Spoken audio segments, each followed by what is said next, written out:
You ready to try some challenges in the Mantis X10 Elite app? Today's video is brought to us by Mantis. The Mantis family of products is integral to ASP staff building handgun and carbine skills and are your most economical and fastest path to improvement in your skills too.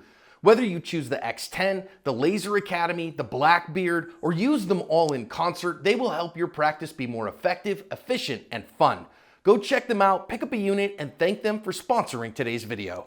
What's up, folks? Welcome back to Active Self-Protection Extra. I am Christopher Beam with Tactical Advantage, and today we are going to continue our exploration of the Mantis X10 Elite. What I thought I was going to try and do today is start on they have these challenge packages, and this one is basic marksmanship. And I believe when you complete these, you get a patch, which I think is pretty cool. So it looks like it has 1, 2, 3, 4, 5, 6, 7, roughly 10 or 12 things that it wants you to do to complete that package of challenge. So that's kind of handy to get you to kind of go through and explore the different capabilities and different drills that they've built. So I'm pretty excited about that. Also, I haven't really mentioned it, but I am asp_Chris on the Mantis app. So if you guys want to like find me, or hang out. So right there, I just asp_Chris, got 12 shots logged. Would love to follow you guys and work with you guys going along with this. So please feel free to find me, asp_Chris. We'll kind of see what happens. So anyway, the basic marksmanship challenge starts with challenge 1, perform the Mantis benchmark drill. So we will do that. Let us get started on that really quick. All right, here we go.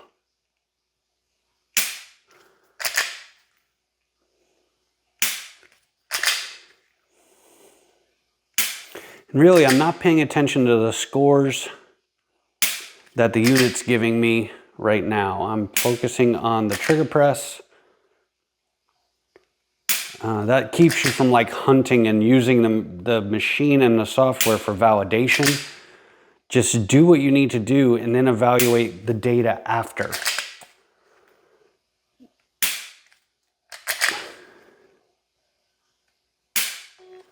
All right, so 88, total time 34.8 seconds.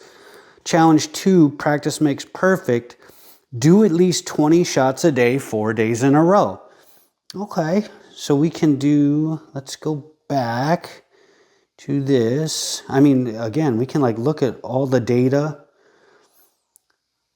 Let's just look. So that was shot 3, shot 4. What I find, oh, shot 5 was quite different. So if you look at shot 3, just looking at the data, what's happening with the gun versus shot 4, very close. Shot 5 was a deviation, more center driven. Shot 6 center driven, shot 7 center driven, shot 8 center driven, shot 9. So if we go back, it's interesting. Let's look at our highest score, which was shot 2, and see what was up with that.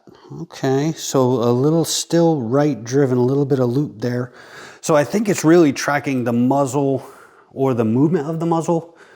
From the very beginning or prepped, probably a certain portion of time before the press, during the press, and post-press. So again, that is just really interesting information. I dig it. So what we're going to do before I leave, I want to go back to doing my testing. Let me get back to the beginning. Training reminder. It's got training reminder set up. That's cool. Challenge 2, so we're just going to do open training for 20 shots real quick. So we'll at least get another one set up. All right, here we go, start. So I'm just going to move to different targets here too. So let's start with number 6.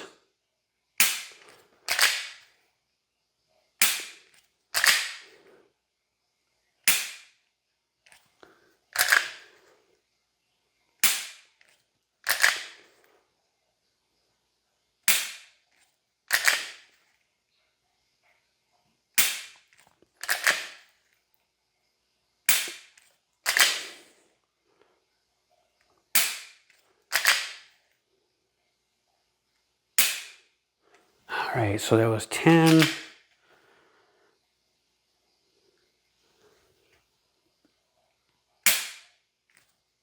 Ooh, 67. That was inputting like a crap ton of support hand. 78. We'll go to a 1-inch square. Go to the alpha. Alpha. I lost count, and I'm starting to watch the data too much. So I'm gonna do probably 5 more. 1. Okay, I noticed I was canting the gun a little bit on that one. 2. 3. 4. And 5. Did we meet our goal? That was 21 shots, so we met our goal. So we're gonna go ahead and stop.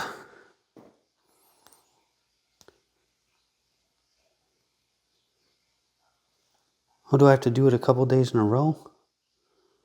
I think I have to do it a couple days in a row. Let me go back to my challenges.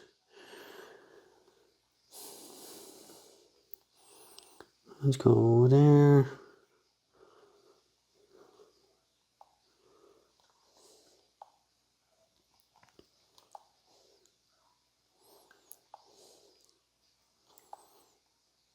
All right, 20 shots 4 days in a row. So we have day 1 done.